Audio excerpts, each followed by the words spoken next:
옛날 옛적 초록빛 자연의 여유로움이 가득한 마을에 유현이라는 젊은 남자가 살고 있었다. 유현은 늘 건강한 생활을 중요하게 생각했으나 최근 들어 바쁜 일상으로 인해 피로가 쌓이면서 건강이 좋지 않았다. 여러 검사를 겪은 끝에 유현은 간 건강의 중요성을 깨달았다. 그는 간을 해독하고 건강하게 만드는 자연의 재료들을 찾아 나서기로 결심하였다. 첫 번째로 그가 찾아낸 것은 밀크시슬이었다. 이 식물의 씨앗에는 실리마린이라는 성분이 가득해 간 세포를 보호하고 재생을 도와준다는 것을 알게 되었다. 옛날부터 약초로 사용되어 온 밀크시슬은 유현의 간 건강을 위한 첫 번째 친구가 되었다. 두 번째로 그의 눈길을 끈 것은 강황이었다. 이 강황 속에 포함된 커큐민 성분은 강력한 항염 작용을 하고 간의 해독 과정을 도와주는 능력이 탁월했다. 유현은 커큐민이 포함된 차와 요리를 즐기며 간 해독에 집중하였다. 다음으로 유현은 녹차를 찾았다. 녹차에는 카테킨이라는 강력한 항산화 물질이 포함되어 간의 지방 축적을 방지하고 전체적인 간 기능을 향상시키는 데 큰 도움을 줄 수 있었다. 유현은 피곤할 때마다 녹차를 마시며 몸과 마음의 평온을 찾으며 간을 지켰다. 유현은 또한 아티초크에 대해서도 깊이 있게 연구했다. 아티초크는 간에서 담즙 분비를 촉진하여 몸에 독소를 빠르게 배출하게 하는 식물이었다. 아티초크를 먹으며 유현은 자신의 몸이 점차 되찾아가는 건강에 미소 지었다. 마지막으로 유현은 마늘을 일상 내 포함시키기로 했다. 마늘 속 알리신은 체내유해 물질을 제거하고 간을 보호하는 강력한 성분이었다. 그는 마늘을 요리의 주요 재료로 쓰거나 생으로 섭취하면서 손쉬운 방식으로 건강에 기여했다. 이렇게 자연으로부터 찾아낸 재료들로 유현은 간 건강을 다시 되찾았다. 마을 사람들에게도 이 자연의 힘을 전하며 유현은 그 힘을 알고 생활에 접목시키는 것이 얼마나 중요한지 느낄 수 있었다.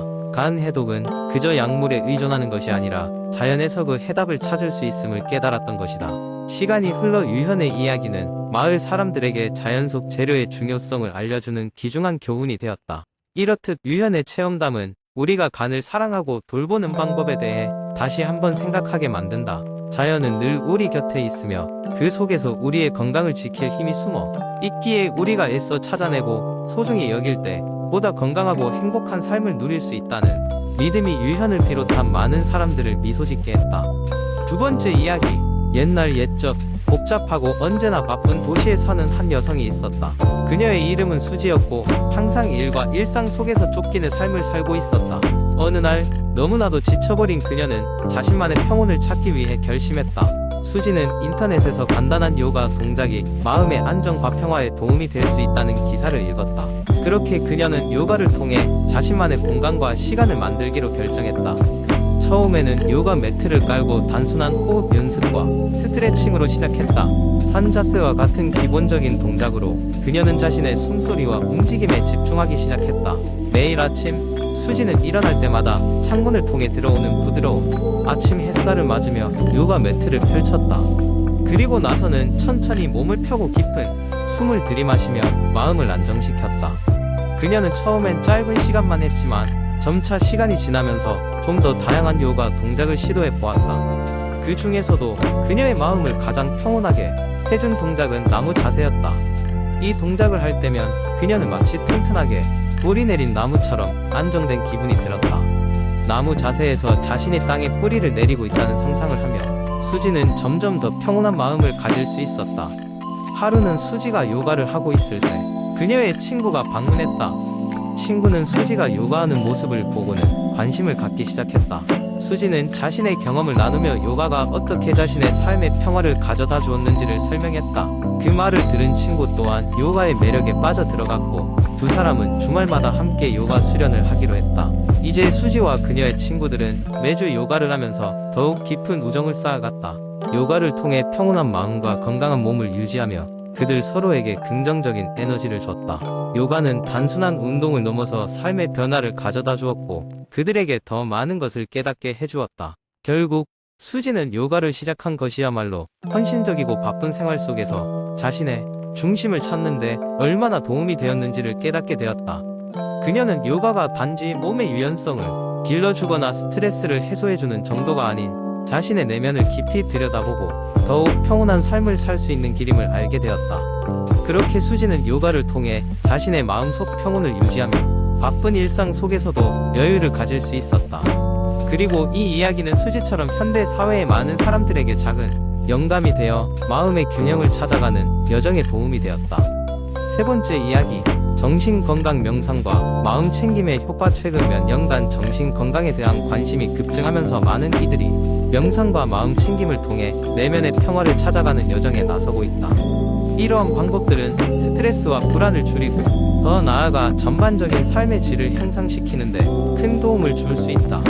명상의 기원을 살펴보면 그것은 수천 년 전으로 거슬러 올라가며 동양 철학과 종교, 특히 불교와 힌두교 속에서 중심적인 역할을 해왔다. 이러한 전통적인 명상법은 서구 세계로 전파되어 심신안정과 스트레스 관리의 도구로 자리 잡게 되었다. 현대 사회에서 명상은 더 이상 종교적 맥락에만 국한되지 않으며 과학적으로도 그 효과가 입증되고 있다. 마음 챙김이란 현재 순간에 집중하고 그 순간을 있는 그대로 수용하는 능력을 뜻한다. 이는 우리의 사고 방식을 변화시켜 과거 이후회나 미래에 대한 불안이 아닌 지금 여기에 집중하게 한다. 이러한 마음 챙김은 정신적 탈진과 과로에서 벗어나기 위한 강력한 도구로 자리 잡고 있다. 수천 년에 걸쳐 전해 내려온 이러한 지혜는 오늘날 다양한 형태로 우리에게 다가온다. 그 중에서도 가장 인기 있는 두 가지는 요가와 명상이다. 요가는 단순히 신체 운동이 아니라 정신적 안정감을 길러주는 수련 방법으로 몸과 마음의 균형을 찾는 데 도움을 준다. 명상은 그 자체로도 깊은 내면의 평화와 명료함을 제공하며 특히 불안증과 우울증 완화에 효과적이다. 이는 다양한 연구 결과들을 통해 입증된 바 있다. 명상의 가장 큰 장점 중 하나는 언제, 어디서나 누구나 시도할 수 있다는 점이다. 특별한 도구나 장소가 필요하지 않으며 단 몇 분의 여유만 있으면 된다. 이는 바쁜 현대인에게도 적합한 방법으로 출근길 지하철에서, 잠들기 전 침대에서, 혹은 점심시간에 짧은 공원 산책에서도 충분히 실천할 수 있다.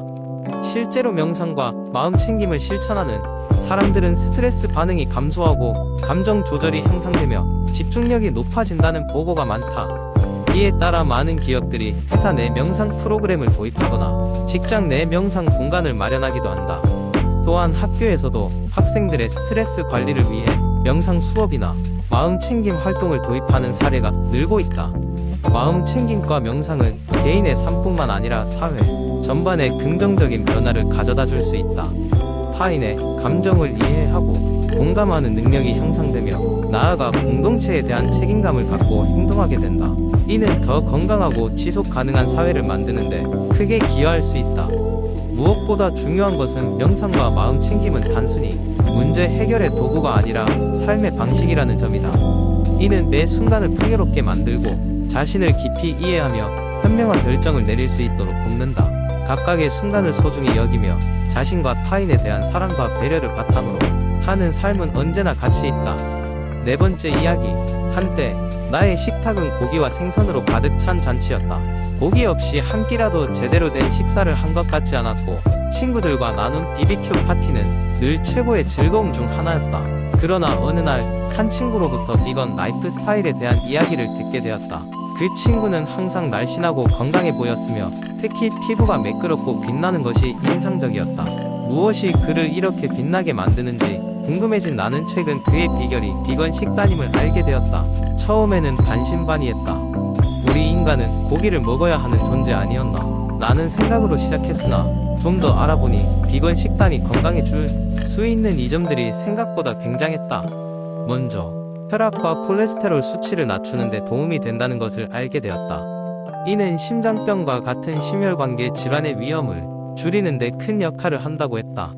또한 식물성 식이섬유가 풍부하여 소화에 도움이 될 뿐만 아니라 장내 미생물 생태계를 건강하게 유지하는 데 도움이 되었다. 결정적으로 나를 설득시킨 것은 여러 연구 결과들이었다. 비건 식단이 체질량 지수를 낮추고 대사 증후군의 위험을 줄이며 특정 암의 발생 가능성을 감소시키는 데 기여한다는 사실이었다. 무엇보다도 식단의 변화로 혈당 수치를 조절하고 제2형 당뇨의 발병을 예방하거나 개선하는 데 효과적이라는 점이 인상적이었다. 결국 나는 결심했다. 극적이진 않더라도 서서히 비건 식단으로 전환해 나가기로 했다. 처음에는 하루에 한 끼씩만 비건 식단으로 교체했고 점차 익숙해지면서 하나의 요리법에서 새로운 세상을 만날 수 있었다. 간편한 콩 요리부터 시작해 혼합형 발효와 채소를 곁들인 샐러드를 만들고 나중에는 비건 버거와 라자냐에 도전했다. 이런 과정을 통해 나는 천연식 재료가 주는 풍미의 쉼표를 느낄 수 있었고 전에는 느끼지 못했던 새로운 만족감을 얻을 수 있었다. 변화는 곧바로 나타나지 않았지만 몇 주가 지나면서 몸에 소소한 변화가 오기 시작했다. 아침 되면 더 상쾌하게 범벅되고 이상했던 소화 문제가 덜해지기 시작했다. 체중 역시 서서히 줄어들었으며 눈으로 보이는 피부의 변화는 주변 친구들에게도 눈에 띌 정도였다. 질 좋은 수면과 활기찬 아침은 매일의 노동을 보다 수월하게 만들어 주었으며 평소 스트레스에도 잘 대처할 수 있었다. 가장 놀라운 것은 비건 라이프 스타일의 물리적 이점뿐만 아니라 정신적인 변화였다. 식사 선택에 제한이 아닌 오히려 무궁무진한 식재료와 요리법의 가능성을 찾아 나가는 과정에서 창의력과 도전 정신이 크게 활성화되었다.